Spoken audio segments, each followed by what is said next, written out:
قل انی اخاف ان عصیت ربی عذاب یوم عظیم. آ گئی جی آیت جڑی میرا ہے میں رٹا چھڑی تو سورۃ الانعام میں ہے، سورہ یونس میں ہے، سورہ الزمر میں ہے، 3 دفعہ یہ آیت آئی ہے. اے نبی تم فرماؤ بے شک میں تو خود خوف رکھتا ہوں اس بات کا کہ اگر میں نے بھی اپنے رب کی نافرمانی کی تو بڑے دن کا عذاب مجھے بھی آ پکڑے گا. من یصرف عنہ یومئذ فقد رحمہ، جو اس دن عذاب سے بچا لیا گیا تو یقیناً اسی پہ اللہ نے رحم کیا. وذالک الفوز المبین، اور یہی ہے کھلی کامیابی. اللہم اجعلنا منہم، آمین. دیکھیں کس لیول تک. لو اگلی ایک اور خوراک لو. وَإِن يَمْسَسْكَ اللَّهُ بِضُرٍّ فَلَا كَاشِفَ لَهُ إِلَّا هُوَ، اگر اللہ کسی کو پکڑ لے تکلیف کے اندر تو اس تکلیف کو کوئی نہیں چھڑا سکتا سوائے اس اللہ، یا سوائے عبد القادر جیلانی کے بقول بابوں کے. او جی وہ مصیبت آئی پھیر دیں دینے کسی اور تے سڑ دیں دینے 11ویں دیا کرو. قرآن تو کہہ رہے نہیں، جب اللہ پکڑ لے کوئی نہیں چھڑا سکتا، کوئی پیغمبر، کوئی فرشتہ، کوئی جن، کوئی بابا سوائے اس کے. اور ظاہر ہے یہ تکلیف دور کرنا یہ اللہ کی کوالٹی ہے، یہ اس کے ساتھ خاص ہے. سورہ نمل کی آیت نمبر 62 ہے. توحید کی فیلڈ میں یکا، جس طرح آپ وہ کہتے ہیں نا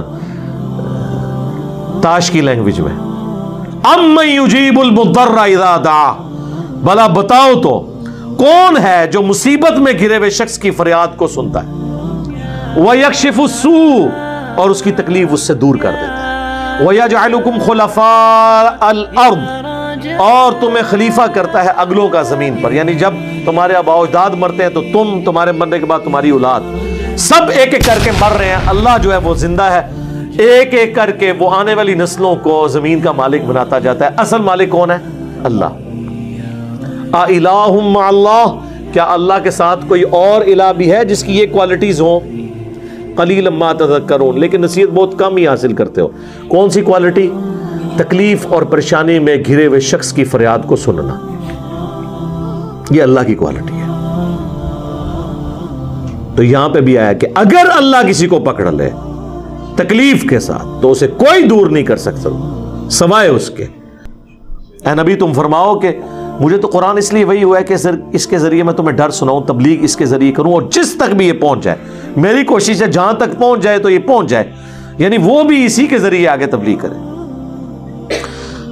اَإِنَّكُمْ لَتَشْهَدُونَ أَنَّ مَعَ اللَّهِ آلِهَةً أُخْرَى، کیا تم اس بات کے اوپر گواہی دیتے ہو کہ اللہ کے ساتھ کوئی اور الہ بھی ہے؟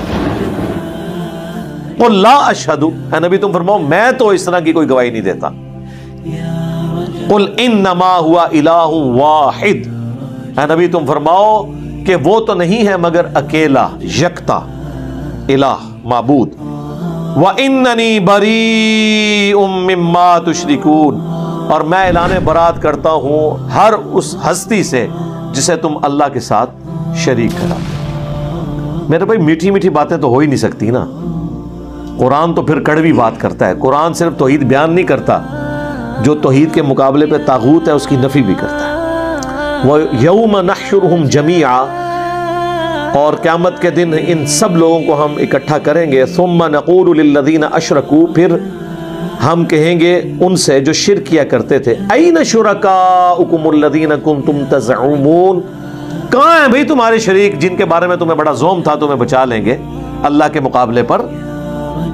یہ آیات آپ پیش کریں کہیں گے یار بتوں کے بارے نے جی. اچھا جی، بتوں کے بارے میں جو یقین رکھے کہ وہ اللہ کے مقابلے پہ چھڑا لیں گے وہ تو ہیں کافر. اور جو پیغمبروں کے بارے میں، فرشتوں کے بارے میں، جنات کے بارے میں، مرے ہوئے لوگوں کے بارے میں یقین رکھے کہ وہ دھونس سے اللہ سے چھڑا لیں گے، وہ مومن کامل ہو جائیں گے. وہ ان سے بڑے مجرم ہوں گے کہ اللہ کو مان کر بھی شرک کر رہے ہیں. ثم لم تکن فتنتهم الا ان قالوا، تو اس کے جواب میں ان کے پاس کوئی اور جواب نہیں ہوگا سوائے اس کے کہ وہ کہیں گے واللہ ربنا ما کننا مشرکین، واللہ اللہ کی قسم اے ہمارے رب ہم نے تو کبھی زندگی میں شرک کیا ہی نہیں تھا. لو جی بابے فارغ، خود ہی بابے تو منکر ہو جان گے. وہ کہنے گے جی اللہ کہڑے بابے کی گل کر، ہمیں پتہ ہی نہیں ہے، اسی کدے شرک کیے ہی نہیں دنیا میں۔ تو مجھے بتائیں اللہ کی بارگاہ میں جب مجرم پیش ہوں اور وہاں اللہ سے پوچھے ہاں بھائی کیڑا کیڑا بابا جو ہے کنو کنو پکار دیو لیاؤ انہوں نے، تو انہوں نے یہی کہنا ہے نا کہ یا اللہ اسی شرک کدے کیتے ہی نہیں ہے، ساڑا کے لینا دینا شرک نال، اے رب ہمارے ہم تو شرک کرنے والے تھے۔ انظر کیف کذبوا علی انفسہم، اللہ کہہ رہا دیکھو ذرا کس طرح اپنے بارے میں خود ہی جھوٹ بول رہے ہیں، اپنے آپ کو ہی جھٹلا دیا ہے، اپنے اس عقیدے کے منکر ہو گئے ہیں جو عقیدہ کل تک یہ نعروں میں لگایا کرتے تھے۔ وَضَلَّ عَنْهُمْ مَا كَانُوا يَفْتَرُونَ، اور ان سے جاتا رہا وہ چیز جو دنیا میں یہ جھوٹے عقیدے افترا بازیاں کیا کرتے تھے، آج سب کچھ غائب ہو گیا۔ اسی کو کہا جاتا ہے نا ہاتھوں کے طوطے اڑ گئے، جس چیز پہ ان کو ناز تھا، جس پہ تکیہ تھا، ختم۔